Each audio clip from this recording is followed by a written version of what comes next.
প্রিয় বন্ধুরা, শুরু হতে চলেছে রাত 10টার গল্প, দিনের শেষে গল্পের দেশে। এখন থেকে প্রতি মাসের তৃতীয় শনিবার শুনবেন ছোট্ট ছোট্ট দুঃখ সুখ দিয়ে গড়া টান টান উত্তেজনার গল্প। শেষের পরেও যার রেশটুকু থেকেই যাবে। তবে আর দেরি না করে দিনের ক্লান্তি ভুলে মনের জানালা খুলে সাবস্ক্রাইব করুন আমাদের চ্যানেলে। রাত 10টার গল্প, দিনের শেষে গল্পের দেশে। রাজশেখর বসু 1880 থেকে 1960 বাংলা সাহিত্যের একজন বিশিষ্ট সাহিত্যিক, অনুবাদক ও অভিধান প্রণেতা। তিনি পরশুরাম ছদ্মনামে ব্যঙ্গ রসাত্মক গল্প লিখে বিশেষ খ্যাতি অর্জন করেন। তার রচনায় তীক্ষ্ণ রসবোধ, সমাজ সমালোচনা এবং মানব চরিত্রের সূক্ষ্ম বিশ্লেষণ ফুটে ওঠে। গড্ডলিকা, হনুমানের স্বপ্ন প্রভৃতি তার উল্লেখযোগ্য গ্রন্থ। এছাড়া তিনি চলন্তিকা নামে বিখ্যাত বাংলা অভিধান প্রণয়ন করেন এবং সংস্কৃত মহাকাব্যের অনুবাদেও গুরুত্বপূর্ণ অবদান রাখেন। বাংলা সাহিত্য ও ভাষার বিকাশে তার অবদান আজও স্মরণীয়। আজকের গল্প পাঠে কথক এবং বাহক সঞ্জয়, কেদার চাটুর্যে ও ছাত্র স্বস্তিক, নগেন মলয়, বিনোদ অমিতোষ, বাচস্পতি সোমনাথ, পণ্ডিত মশাই আশিস, মহেশ রূপক, হরিনাথ শ্যামল, প্রিন্সিপাল এবং বংশলোচনবাবু অজয়, চাকর এবং প্রতিবেশী সংগ্রাম, পাকরাশি মেঘনাথ, নাট্যরূপ শ্রাবণী, আবহ এবং সঙ্গীত কিরণ, নির্দেশনা ও উপস্থাপনা জয়িতা। রাত 10টার গল্প অতিপ্রাকৃতিক বিশ্বাসকে সমর্থন বা প্রচার করে না। এই গল্পে সকল ঘটনা, চরিত্র, উপস্থাপনা সম্পূর্ণ কাল্পনিক, শুধুমাত্র বিনোদন, আলোচনা এবং সমালোচনামূলক চিন্তার উদ্দেশ্যে নির্মিত হয়েছে। শুনতে থাকুন আজকের গল্প, মহেশের মহাযাত্রা। আজকাল তোমরা সামান্য একটু বিদ্বেষীকে নাস্তিক হয়েছ, কিছুই মানতে চাও না। এই যখন আরো একটু শিখবে তখন বুঝবে যে আত্মা আছেন, ভূত পেতনি এরাও আছেন, বিম্বদত্তি কন্দকাটা ইনারাও আছেন। বংশলোচন বাবুর বৈঠকখানায় গল্প চলছিল।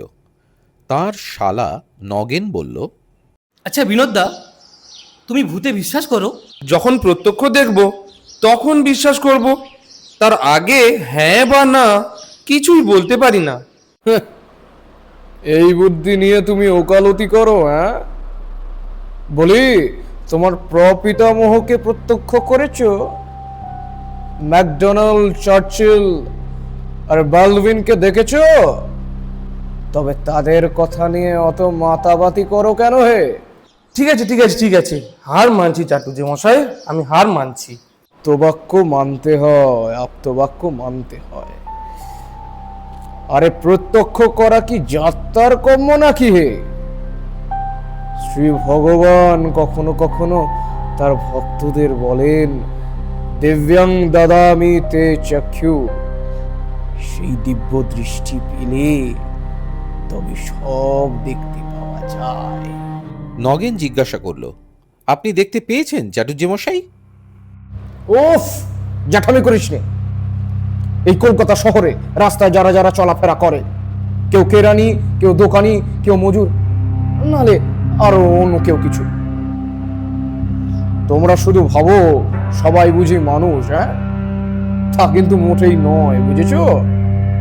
তাদের ভেতর সব সময় ওই 2-10টা ভূত পাওয়া যায়, তবে চিনতে পারা দুষ্কর। এই রকম ভূতের পাল্লায় পড়েছিলেন মহেশ মিত্তির। কে তিনি? জানো না? আরে আমাদের এই মজিলপুরের চরণ ঘোষের মামার শালা আর কি। এককালে তিনিও কিন্তু কিছুই মানতেন না, তোমাদেরই মতো, কিন্তু এই শেষ দশায় তাকেও স্বীকার করতে হয়েছিল বই কি। কি হয়েছিল চাটুর্যে মশাই, বলুন না। হ্যাঁ, বলুন না, বলুন না বলুন না চাটুর্যে বলুন না মশাই, বলুন। বলুন না। বলছি, আমার হুকুরটা গেল কোথায় বলো দেখি। পেয়েছি, দাও।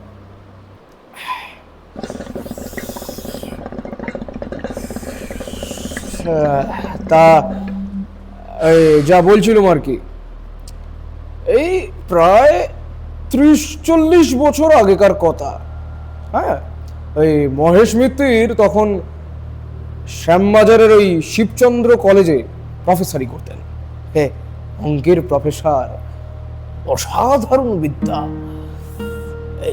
কিন্তু ছিলেন প্রচন্ড নাস্তিক। ভগবান, আত্মা, পরলোক কিছুই মানতেন না। এমনকি ওই স্ত্রী মারা গেলে আর বিয়েটি পর্যন্ত করেননি। খাদ্যাখাদ্যের বিচারটিও ছিল না। এই বলতেন, শুয়োর না খেলে হিন্দুর উন্নতির আশা নেই, ওটা বাদ দিয়ে কোনো জাত বড় হতে পারেনি। মহেশের চাল চলনের জন্য আত্মীয় স্বজন তাকে একঘরে করেছিল, কিন্তু যতই অনাচার করুন তার স্বভাবটি ছিল অকপট। পারতপক্ষে মিথ্যা কথা কিন্তু বলতেন না। তার পরম বন্ধু ছিলেন ওই হরিনাথ কুণ্ডু। তিনিও ওই কলেজেরই প্রফেসর, ওই ফিলোসফি পড়াতেন।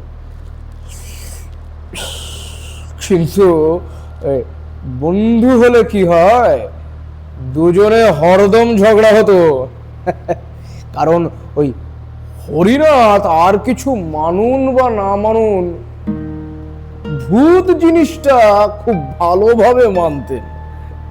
এই তাছাড়া এই মহেশ বাবু ছিল এই অত্যন্ত গম্ভীর প্রকৃতির মানুষ। হ্যাঁ, কেউ তাকে কখনো হাসতে দেখেনি। আর সেই জায়গায় হরিনাথ ছিল আমুদে লোক। কথায় কথায় ঠাট্টা করে বন্ধুকে উদ্ব্যস্ত করতেন। তবে মোটের ওপর তাদের পরস্পরের প্রতি খুব টান ছিল। আরে তখন এই রাজনীতি চর্চার এত রেওয়াজ ছিল না, আর ভদ্রলোকের ছেলের অন্য চিন্তাও এমন চমৎকার হয়নি। এই 2-1টা পাশ করতে পারলে যেমন তেমন চাকরি জুটে যেত। লোকের তাই উঁচু দরের বিষয় আলোচনা করবার সময় ছিল। এই ছোকরারা চিন্তা করত বউ ভালোবাসে কি বাসে না, আর যাদের সন্দেহ মিটে গেছে তারা মাথা ঘামাতো ভগবান আছেন কি নেই। এই হচ্ছে তখনকার ব্যাপার। তা ওই একদিন কলেজে কাজ ছিল না, অধ্যাপকেরা সকলে মিলে গল্প করছিলেন আর কি। গল্পের আরম্ভ জানিয়েই হোক না কেন, ওই মহেশ আর হরিনাথ কথাটা টেনে নিয়ে ভূত আর ভগবানে হাজির করবেই। কারণ এই নিয়ে তর্ক করাই তাদের অভ্যাস। এই দিনও তাই হয়েছিল। আলোচনা শুরু হয় ঝি চাকরের মাইনে নিয়ে। ওই কলেজের পণ্ডিত দীনবন্ধু বাচস্পতি মশাই দুঃখ করছিলেন আর কি। ছোট লোকের লোভ এত বেড়ে গেছে, বুঝলেন কি না, আর পেরে ওঠা যায় না। কি বলেন মহেশবাবু? হ্যাঁ, লোভ লোভ তো সকলেরই বেড়েছে, আর বাড়াই উচিত, নইলে মনুষ্যত্বের বিকাশ হবে কিসে? এ বিষয়ে পণ্ডিত মশাই কি বলেন? আমি আর কি বলবো, কথায় আছে না, লোভে পাপ, পাপে মৃত্যু। আমাদের মতন লোক লোভ হওয়া উচিত মৃত্যুর পর। মাইনে তো পাই মোটে 250, তাতে ইহকালের কটা শখই বা মিটবে। তাই তো পরকালের আশায় বসে আছি, আত্মাটা যদি স্বর্গে গিয়ে একটু ফুর্তি করতে পারে। কে বললে তুমি স্বর্গে যাবে? আর স্বর্গের তুমি জানোই বা কি? সমস্তই জানি পণ্ডিত মশাই। খাসা জায়গা, না গরম না ঠান্ডা, মন্দাকিনী কুলকুল বইছে, তার ধারে ধারে পারিজাতের ঝোপ, সবুজ মাঠের মধ্যিখানে কল্পতরু গাছে আঙুর, বেদানা, আম, রসগোল্লা, কাটলেট সব রকম ফলে আছে। ছেড়ো আর খাও। জন কতক ছোকরা ওই দেবদূত গোলাপি উড়নি গায়ে দিয়ে সুধার বোতল সাজিয়ে বসে রয়েছে, চাইলেই ফটাফট খুলে দেবে। ওই হোতা কুঞ্জবনে ঝাঁকে ঝাঁকে অপ্সরা ঘুরে বেড়াচ্ছে। দুদণ্ড রসালাপ করো, কেউ কিচ্ছু বলবে না। যত খুশি নাচ দেখো, গান শোনো, আর কালো আতি চাও তো নারদ মুনির আস্তানায় যাও। তাই তো হে মহেশবাবু। দূর, সমস্তই কাঁচা। পরলোক, আত্মা, ভূত, ভগবান বলে কিছুই নেই। ক্ষমতা থাকে তো প্রমাণ করো। তর্ক জমে উঠল। প্রফেসররা কেউ এক পক্ষে, কেউ অপর পক্ষে দাঁড়ালেন। পণ্ডিত মশাই দারুণ অবজ্ঞায় ঠোঁট উল্টে বসে রইলেন। বৃদ্ধ প্রিন্সিপাল যদু সান্ডেল রফা করে বললেন, হ্যাঁ, ভূতের তেমন দরকার দেখি না, কিন্তু আত্মার ভগবানকে বাদ দিলে তো আর চলে না। কি বলো? মহেশ বাবু ফুলস্কেপ কাগজ পেন্সিল নিয়ে একটা বিরাট অঙ্ক কষতে লেগে গেলেন। ঈশ্বর, আত্মা আর ভূত, এই তিন রাশি নিয়ে অতি জটিল অঙ্ক। তার গতি বোঝে কার সাধ্য? বিস্তর গুণ ভাগ করে আর হাতির সুরের মতো বড় বড় চিহ্ন টেনে অবশেষে সমাধান করলেন, ঈশ্বর ইজ ইকুয়াল টু 0, আত্মা ইজ ইকুয়াল টু ভূত is equal to square root of 0। এ তো দেখছি একেবারে বদ্ধ উন্মাদ। উন্মাদ উন্মাদ বললেই হয় না। এ হলো দস্তুর মতো ইন্টিগ্রাল ক্যালকুলাস। সাধ্য থাকে তো আমার অঙ্কের ভুল প্রমাণ করব। এই অঙ্ক টঙ্ক না আমার আসে না। বাচস্পতি মশাই যদি ভগবান দেখাবার ভার নেন তো আমি মহেশকে ভূত দেখাতে পারি। ওহ, আমার বয়ে গেছে। বেশ তো হরিনাথ, তুমি ভূতই দেখাও না, একটার প্রমাণ পেলে আমি সমস্ত মেনে নিতে রাজি আছি। এই কথা? আচ্ছা, আসছে হপ্তায় শিব চতুর্দশী পড়ছে। সেদিন তুমি আমার সঙ্গে রাত 12টায় মানিকতলার নতুন খালের ধারে চলো। অষ্টাবশী ভূত দেখিয়ে দেব, কিন্তু যদি কোনো বিপদ ঘটে তো আমাকে দুষতে পারবে না। কিন্তু যদি দেখাতে না পারো? আমার নাক কান কেটে দিও। আর যদি দেখাতে পারি তো তোমার নাক কাটবো। বলছি, কাটাকাটির দরকারটা কি? ব্যাপারটা তো হলো সত্যটা নির্ণয় করা, নাকি? সেটা নির্ণয় করা হলেই তো হলো। শিব চতুর্দশীর রাত্রে মহেশ মিত্তির আর হরিনাথ কুণ্ডু মানিকতলায় গেলেন। জায়গাটা তখন বড়ই ভীষণ ছিল। রাস্তায় আলো নেই, দুধারে বাবলা গাছে আরো অন্ধকার করেছে। সমস্ত নিস্তব্ধ, কেবল মাঝে মাঝে পেঁচার ডাক শোনা যাচ্ছে। হোঁচট খেতে খেতে দুজনে নতুন খালের পাড়ে পৌঁছলেন। বছর 2 আগে ওখানে প্লেগের হাসপাতাল ছিল, এখনো তার গোটা 2 খুঁটি দাঁড়িয়ে আছে। মহেশ মিত্তির অবিশ্বাসী সাহসী লোক, কিন্তু তারও গা ছমছম করতে লাগলো। হরিনাথ সারা রাস্তা কেবল ভূতের কথাই বলেছেন। তারা দেখতে কেমন, মেজাজ কেমন, কি খায়, কি পরে। দেবতারা হচ্ছেন উদার প্রকৃতির দিলদরিয়া, তাদের কেউ না মানলেও বড় একটা কেয়ার করেন না। কিন্তু অপদেবতারা পদবিতে খাটো বলে তাদের আত্মসম্মান বোধও বড়ই উগ্র। না মানলে ঘাড় ধরে তারা তাদের প্রাপ্য মর্যাদা আদায় করেন। এই সব কথার মাঝে হঠাৎ একটা বিকট আওয়াজ শোনা গেল, যেন কোনো অশরীরী বিড়াল তার পলাতকা প্রণয়িনীর আকুল আহ্বান করছে। মহেশবাবু রোমাঞ্চিত হয়ে দেখলেন একটা লম্বা রোগা কুচকুচে মূর্তি 2 হাত তুলে সামনে দাঁড়িয়ে আছে। তার পিছনে একটু দূরে ওই রকম আরো 2। ও রাম রাম সীতারাম, এই যে মহেশ, দেখছো কি? তুমিও বলো না। একটু সবুর করো, যদি ঘাড় মোটকানোর লক্ষণ দেখি তখন না হয় রাম নাম করা যাবে। এরা একটা পাকুড় গাছের নিচে ছিলেন। হঠাৎ ওপর থেকে খানিকটা কাদা গোলা জল মহেশের মাথায় এসে পড়ল। তখন সামনের সেই কালো মূর্তিটা নাকি সুরে বললে, মহেশ বাবু, আপনি নাকি ভূত মানেন না? এই অবস্থায় বুদ্ধিমান ব্যক্তি মাত্রেই বলে থাকেন, আগে হ্যাঁ মানি বই কি। কিন্তু মহেশ মিত্তির বেয়াড়া প্রকৃতির লোক। হঠাৎ তার কেমন একটা খেয়াল হলো। ধাঁ করে এগিয়ে গিয়ে ভূতের কাঁধ খামচে ধরে জিজ্ঞেস করলেন, এই কোন class? Second year sir. Roll number কত? হরিনাথ স্যার, বলি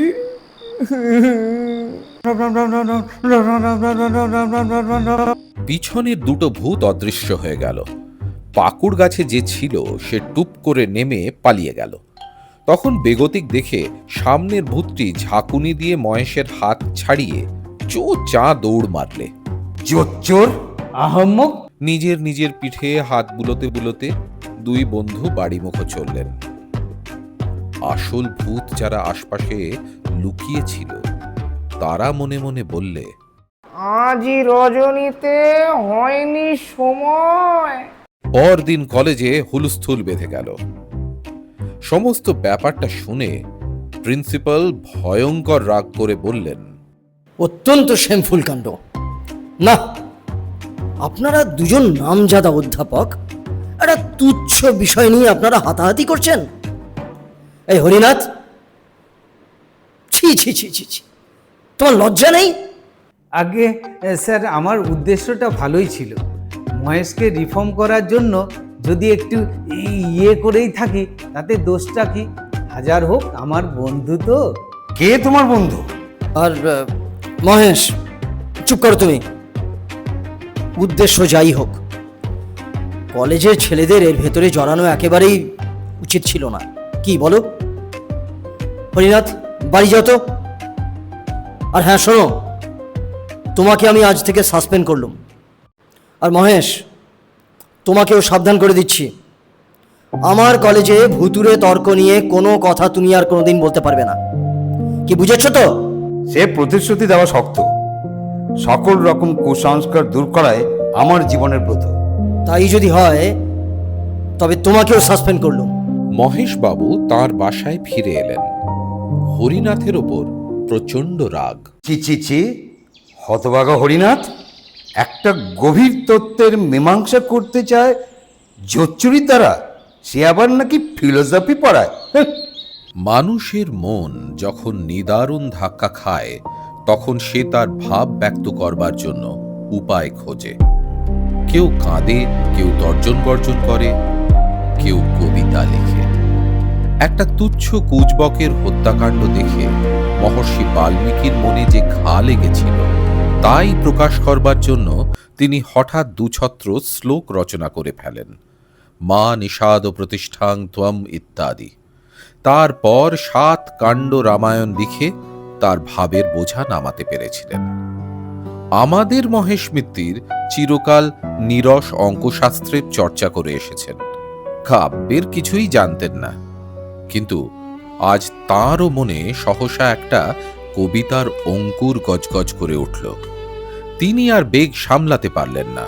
কলেজের পোশাক না ছেড়েই বড় একটা অ্যালজেব্রা খুলে তার প্রথম পাতায় লিখলেন, হরিনাথ কুণ্ডু খাইতার মুন্ডু। কবিতাটি লিখে বারবার ডাইনে বায়ে ঘাড় বেঁকিয়ে আদি কবি বাল্মীকির মতো ভাবলেন, হ্যাঁ, উত্তম হয়েছে। না, ঠিক হচ্ছে না তো। কুণ্ডুর সাথে মুন্ডুর মেল আবহমান কাল থেকে চলে আসছে, এতে আমার কৃতিত্ব কোথায়? কালিদাসী হন আর রবীন্দ্রনাথই হন, কুণ্ডুর সঙ্গে মুন্ডু মেলাতেই হবে। এ হলো প্রকৃতির অলঙ্ঘনীয় নিয়ম। মহেশ একটু ভেবে ফের লিখলেন, কুণ্ডু হরিনাথ মুন্ডু করি পাত। হ্যাঁ, এইবার মৌলিক রচনা বলা যেতে পারে। মহেশের মনটা একটু শান্ত হলো।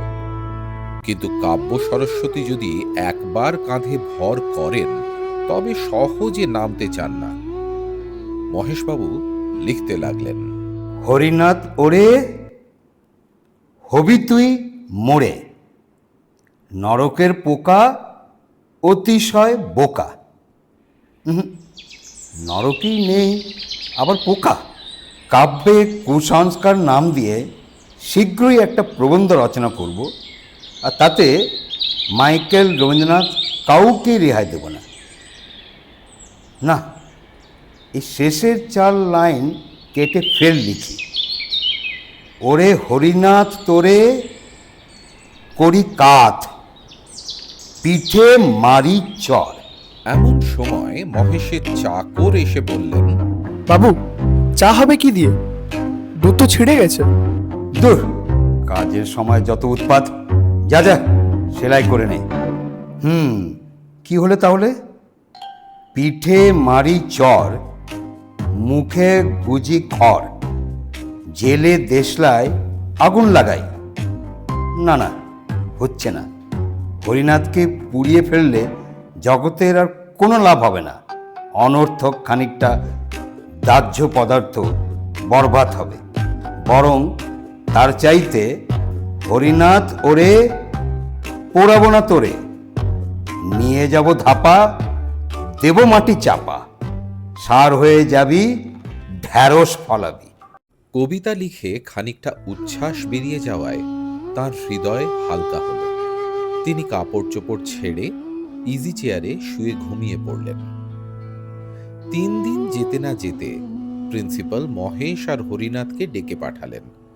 তারা আবার নিজের নিজের কাজে বহাল হলেন, কিন্তু তাদের বন্ধুত্ব ভেঙে গেল। সহকর্মীরা মিলনের অনেক চেষ্টা করলেন, কিন্তু কোনো ফল হলো না। হরিনাথ বরং একটু সন্ধির আগ্রহ দেখিয়েছিলেন, কিন্তু মহেশ একেবারে পাথরের মতো শক্ত হয়ে বসে রইলেন। কিছুদিন পরে মহেশের খেয়াল হলো প্রেততত্ত্ব সম্বন্ধে একতরফা বিচার করাটা ন্যায়সঙ্গত নয়। এর অনুকূল প্রমাণ কে কি দিয়েছেন তাও জানা উচিত। তিনি দেশি বিলাতি বিস্তর বই সংগ্রহ করে পড়তে লাগলেন, কিন্তু তাতে তার অবিশ্বাস আরো প্রবল হলো। প্রত্যক্ষ প্রমাণ কিছুই নেই, কেবল আছে অমুক ব্যক্তি কি বলেছেন আর দেখেছেন। বাঘের অস্তিত্বে মহেশের সন্দেহ নেই, কারণ জন্তুর বাগানে গেলেই দেখা যায়। ভূত যদি থাকে তবে খাঁচায় পুরে দেখা না বাপু, তা নয় শুধু ধাপ্পাবাজি। প্রেততত্ত্ব চর্চা করে মহেশবাবু বেজায় চটে উঠলেন। শেষটায় এমন হলো যে ভূতের গোষ্ঠীকে গালাগাল না দিয়ে তিনি জলগ্রহণ করতেন না। পড়ে পড়ে মহেশের মাথা গরম হয়ে উঠল। রাত্রে ঘুম হয় না, কেবল স্বপ্ন দেখেন ভূতে তাকে ভ্যাংচাচ্ছে। এমন স্বপ্ন দেখেন বলে নিজের ওপরেও তার রাগ হতে লাগলো। ডাক্তার বললে, পড়াশোনা বন্ধ করুন, বিশেষ করে ওই ভুতুড়ে বইগুলো। যা মানেন না তার চর্চা করেন কেন বাপু? কিন্তু ওই সব বই পড়া মহেশের এখন একটা নেশা হয়ে দাঁড়িয়েছে।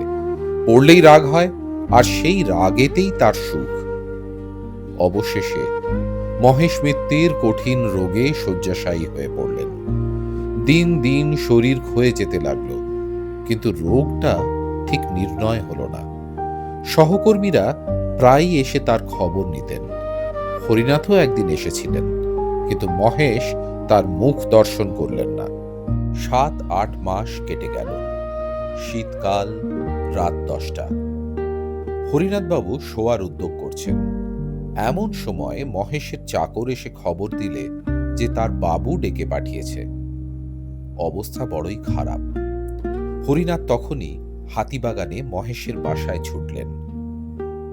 মহেশের আর দেরি নেই, মৃত্যুর ভয়ও নেই। বললেন, হরিনাথ, তোমায় ক্ষমা করলুম, কিন্তু ভেবো না যে আমার মত বিন্দু মাত্র বদলেছে। এই রইল আমার উইল। তোমাকেই আমি নিযুক্ত করেছি। আমার পৈতৃক 10,000 টাকার কাগজ ইউনিভার্সিটিতে দান করেছি। তার সুদ থেকে প্রতি বৎসর একটা পুরস্কার দেওয়া হবে। যে ছাত্র ভূতের অনস্তিত্ব সম্বন্ধে শ্রেষ্ঠ প্রবন্ধ লিখবে সেই পুরস্কার পাবে। আর দেখো, খবরদার শ্রাদ্ধ টাদ্ধ করো না। ফুলের মালা, চন্দন, কাঠ, ঘি এসব দিও না। এরকম বাজে খরচ। তবে হ্যাঁ, 2-4 বোতল কেরোসিন ঢালতে পারো। 1.5 সের গন্ধক আর 5 সের সোডা আননও আছে, তাও দিতে পারো, চটপট কাজ শেষ হয়ে যাবে। আচ্ছা, চললুম তাহলে। রাত প্রায় 11:30। মহেশের আত্মীয় স্বজন কেউ কলকাতায় নেই, থাকলেও বোধহয় তারা আসতো না। বড়দিনের বন্ধ কলেজের সহকর্মীরা প্রায় সকলেই অন্যত্র চলে গিয়েছেন। হরিনাথ মহা বিপদে পড়লেন। মহেশবাবুর চাকরকে বললেন পাড়ার জনাকতক লোক ডেকে আনতে। অনেকক্ষণ পরে দুজন মাতব্বর প্রতিবেশী এলেন। আমি একলা মানুষ, আপনাদের ওপরেই ভরসা। এই বেলেল্লা হতভাগার লাশ আমরা বইবো? ইয়ার কি পেয়েছেন নাকি? এই আমরা চললুম, চলো চলো সবাই চলো। হরিনাথের তখন মনে পড়ল বড় রাস্তার মোড়ে একটা মাঠ কোঠায় সাইনবোর্ড দেখেছেন, বৈতরণী সমিতি, ভদ্রমহোদয়গণের দিবারাত্র সস্তায় সৎকার। চাকরকে বসিয়ে রেখে তখনই তিনি সমিতির খোঁজে গেলেন। অনেক চেষ্টায় সমিতির থেকে 3 জন লোক জোগাড় হলো। 15 টাকা পারিশ্রমিক আর শীতের ওষুধ বাবদ 9 শিকে। সমস্ত আয়োজন শেষ হলে হরিনাথ আর তার 3 সঙ্গী খাট কাঁধে নিয়ে রাত 2:30টার সময় নিমতলায় রওনা হলেন। অমাবস্যার রাত্রি, তার উপর আবার কুয়াশা। হরিনাথের দল কর্নওয়ালিস স্ট্রিট ধরে চললেন। গ্যাসের আলো মিটমিট করছে, পথে জনমানব নেই। কাঁধের বোঝা ক্রমেই ভারী বোধ হতে লাগল। হরিনাথ হাঁপিয়ে পড়লেন। বৈতরণ সমিতির সর্দার ত্রিলোচন পাকড়াশি বুঝিয়ে দিলেন এমন হয়েই থাকে, মানুষ মরে গেলে তার উপর জননী বসুন্ধরার টান বাড়ে। হরিনাথ একলা নয়, তার সঙ্গীরাও সকলে সেই শীতে গলদঘর্ম হয়ে উঠল। খাট নামিয়ে খানিকটা জিরিয়ে আবার যাত্রা। কিন্তু মহেশ মিত্তিরের ভার ক্রমশই বাড়ছে, পার এগোয় না। পাকড়াশি বললেন, ঢের ঢের বলেছি মশাই, কিন্তু এমন জগদ্দল মোড়া কখনো কাঁধে করিনি। দেহ তো শুকনো, লোহা খেতেন বুঝি? 15 টাকায় হবে না মশাই, আরো 5 টাকা চাই। বেশ বেশ, তাই দেবক্ষণ। এখন চলো দেখি। কিন্তু সকলে এমন কাবু হয়ে পড়েছে যে 2 পা এগোতে না এগোতেই খাট আবার নামাতে হলো। হরিনাথ ফুটপাতে এলিয়ে পড়লেন। বৈতরণী 3 জন হাঁপাতে হাঁপাতে তামাক টানতে লাগলো। ওঠবার উপক্রম করছেন, এমন সময় হরিনাথের নজরে পড়ল কুয়াশার ভিতর দিয়ে একটা আবছায়া তাদের দিকে এগিয়ে আসছে। কাছে এলে দেখলেন কালো র্যাপার মুড়ি দেওয়া একটা লোক। লোকটি বললে, আপনারা হাঁপিয়ে পড়ছেন দেখছি, বলেন তো আমি কাঁদ দিই? আরে না না, আপনি আবার কষ্ট করতে যাবেন কেন? ও হয়ে যাবে ক্ষণ। আরে এতে এত কিন্তু কিন্তু করছেন কেন মশাই? দিন ছাড়ুন দেখি। লোকটি কোন জাত তার জিজ্ঞাসা করা হলো না।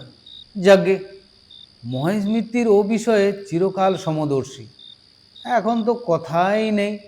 তাছাড়া যে লোক উপযাচক হয়ে শ্মশান যাত্রার সঙ্গী হয় সে তো বান্ধব বটেই।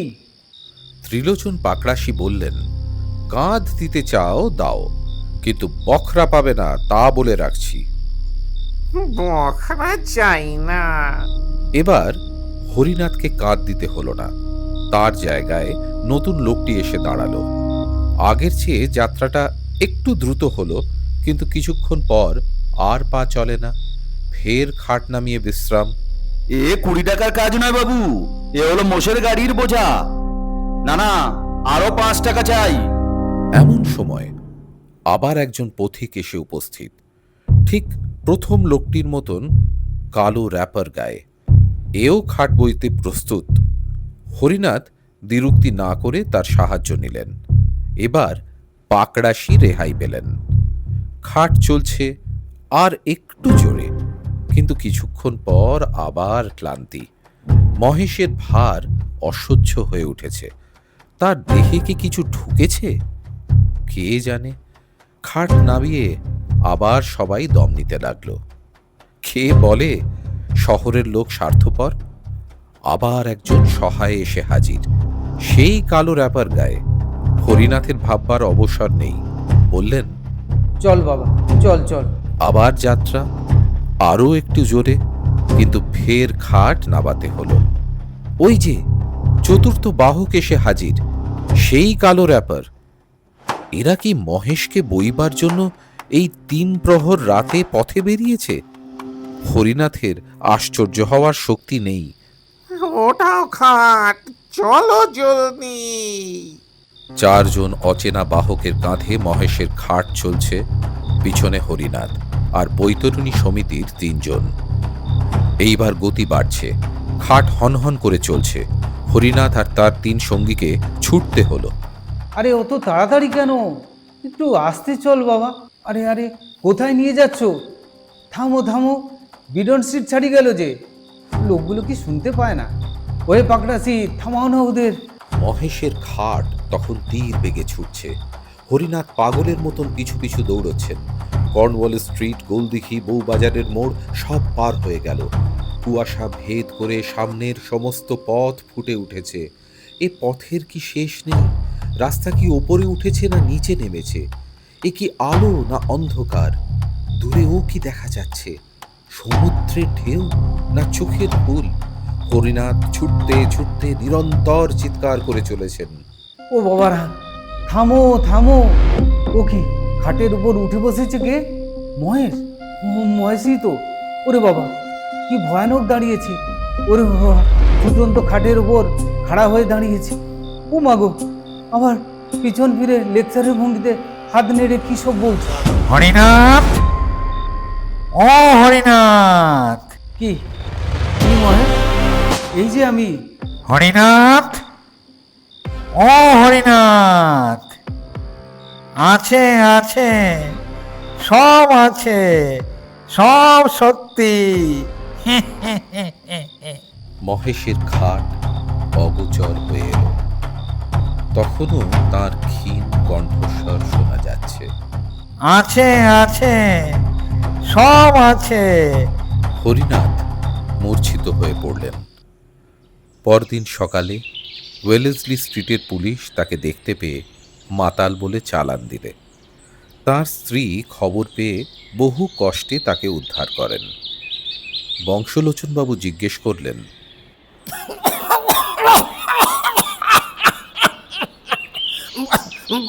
বলছি, গয়ায় পিণ্ডি দেওয়া হয়েছিল কি? শুধু গয়ায়? পিণ্ডি দাদন খায়েও পর্যন্ত দেওয়া হয়েছে, কিন্তু কোনো ফল হয়নি। পিণ্ডি ছিটকে ফিরে এলো। তার মানে? মানে মহেশ পিণ্ডি নিলেন না, কিংবা তাকে নিতে দিলে না। আর আশ্চর্য বাবা, তাহলে মহেশ মিত্তিরের টাকাটা সেটা কোথায় গেল? সেটা ইউনিভার্সিটিতে গচ্ছিত আছে, কিন্তু কাজ কিছুই হয়নি। ভূতের বিপক্ষে প্রবন্ধ লিখতে কোনো ছাত্রের সাহস নেই। এখন সেই টাকা সুদে আসলে প্রায় 25,000 হয়ে গেছে।